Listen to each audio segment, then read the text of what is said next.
Olá, gente, continuando a nossa aula, e agora sim, vamos entrar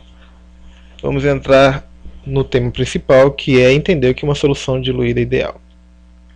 Bom, se nós entendermos o que é uma solução ideal, uma solução diluída ideal vai ser muito fácil. Então vamos olhar aqui um gráfico que expressa uma mistura entre disulfeto de carbono e acetona. Nós temos então um gráfico de pressão de vapor em função da fração molar do disulfeto de carbono, do CS2. Ok? Aqui nós temos o comportamento linear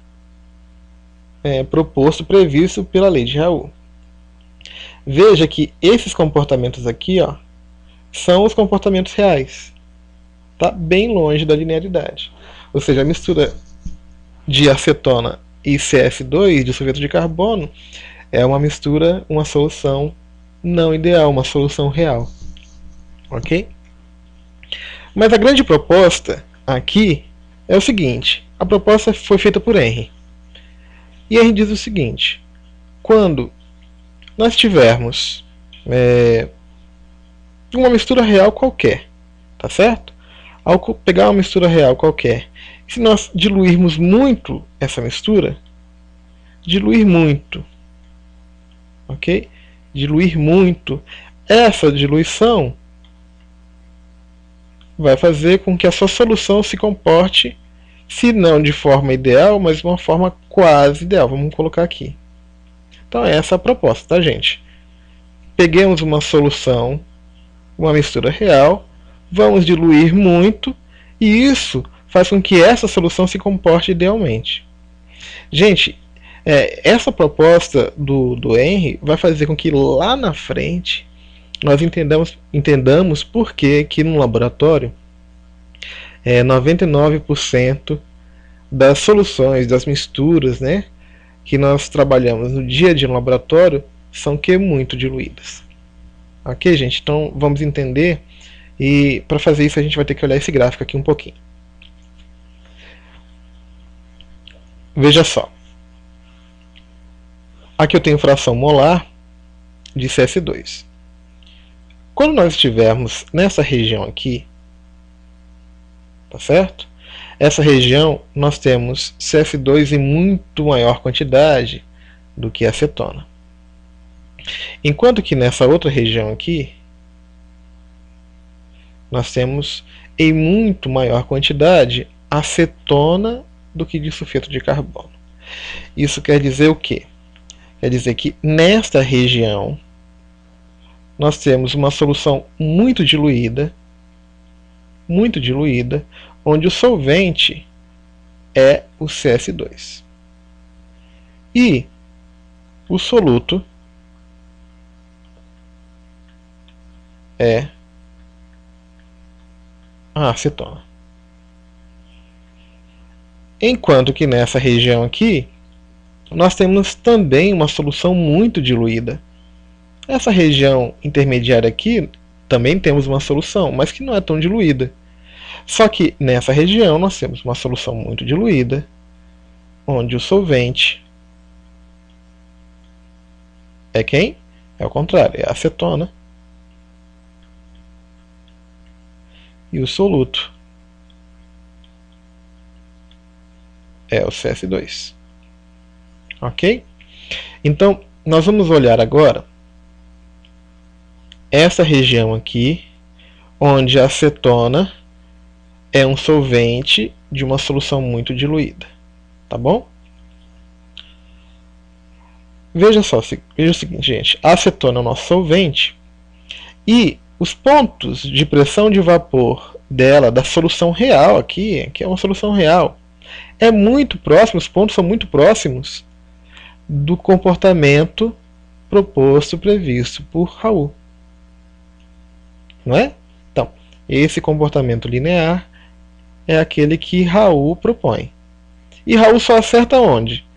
Quando a acetona é solvente e essa solução é o quê?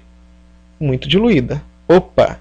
Então, a primeira conclusão de Henry é o seguinte: bom, se eu tenho uma solução muito diluída, numa solução real, tá certo? Raul acerta nesse momento aqui. Então é exatamente por isso que ele propõe, né? Assim, olha, quando eu diluo muito, eu tenho que o comportamento ideal é visto, né? Ou seja, a natureza obedece a um comportamento linear quando a solução é muito diluída. Ótimo, então vamos colocar aqui. Ó. Quando nós temos uma solução muito diluída, o solvente obedece à lei de quem? De Raul. Mas, se essa região é uma solução muito diluída, vamos ver o soluto. Então, aqui nós temos o comportamento linear proposto por Raul. Só que nesse caso aqui, a lei de Raul é muito ruim, mas muito ruim, porque ela erra muito. Olha só, ela está muito fora da idealidade. Olha o erro que tem aqui. Então, peraí, numa solução muito diluída, o solvente obedece a lei de Raul. Muito bom. Só que o soluto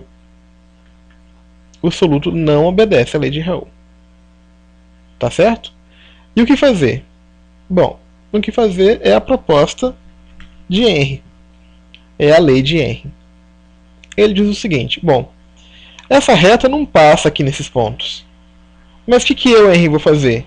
Eu vou passar uma reta aqui, que passa em cima desses pontos, vou criar uma equação e pronto. E eu vou dizer o seguinte, numa solução diluída, o solvente obedece à lei de Raul, mas o soluto obedece uma outra equação que eu vou propor. Pronto. Se você entendeu isso, você entende que é uma solução diluída ideal. Tá? Para nós percebermos o que Henry vai fazer, a gente vai ver outro gráfico aqui. Então, vamos dar uma olhadinha aqui. Tá aqui, ó. Então, veja. Eu tenho pressão de vapor numa solução real e B é o soluto, só que nessa região aqui, ó, a idealidade da lei de Raul erra. O que Henry vai fazer? Vai passar uma reta que não tem significado físico nenhum, tá, gente? Não tem significado físico nenhum. A única coisa é que essa reta ela é muito próxima a esses pontos. Tá certo? Então nós temos o seguinte, que para o soluto,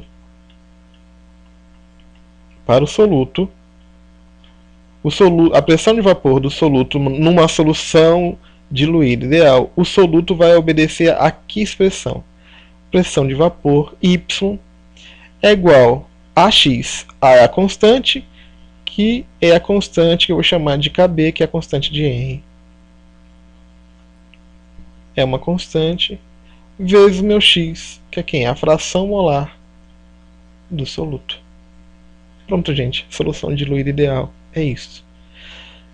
Então, só para a gente ficar... só para a gente entender isso de uma forma mais concreta ainda, vamos olhar este outro gráfico aqui, ó. Opa, um pouquinho mais complicado, mas nós vamos entender. Veja, vamos olhar só essa região aqui, tá bom? Então, ao olhar um gráfico, a gente vai ter que respirar um pouco, vamos interpretar o gráfico e depois a gente vai entender facilmente a solução diluída ideal e a proposta de Henry, ok? Então, nessa região aqui, o que nós temos? Uma solução diluída ideal, aqui é a fração molar de clorofórmio, então quer dizer que aqui o clorofórmio é solvente, tá certo? Clorofórmio é solvente e a acetona é um soluto. Tudo bem? O que Henry propõe? Então vamos colocar aqui à direita.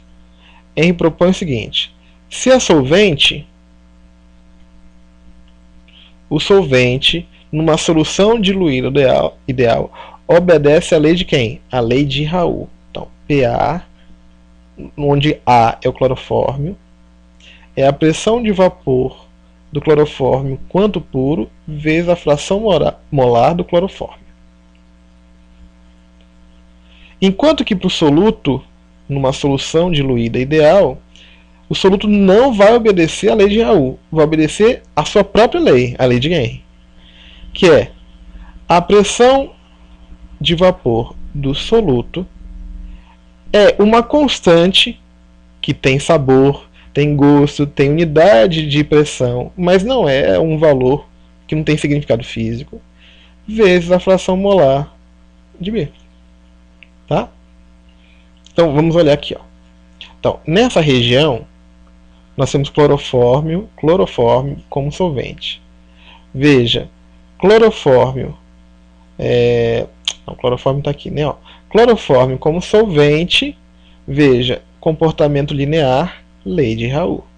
Então a lei de Raoult aqui, ó, bate exatamente em cima dos pontos experimentais.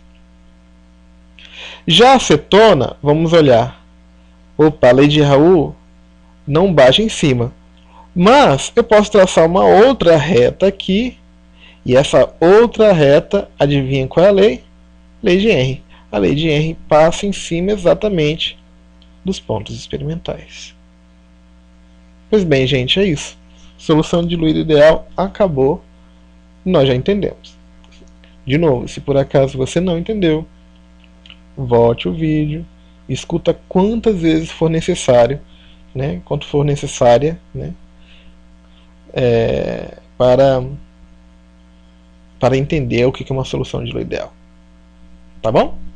Solução diluída ideal, solvente obedece a lei de Raoult, uma reta, soluto obedece também a uma reta, mas uma nova reta que nós criamos. O lance é o seguinte, ao diluir muito, uma solução real se comporta linearmente. Ok, gente? Abração. Bons estudos.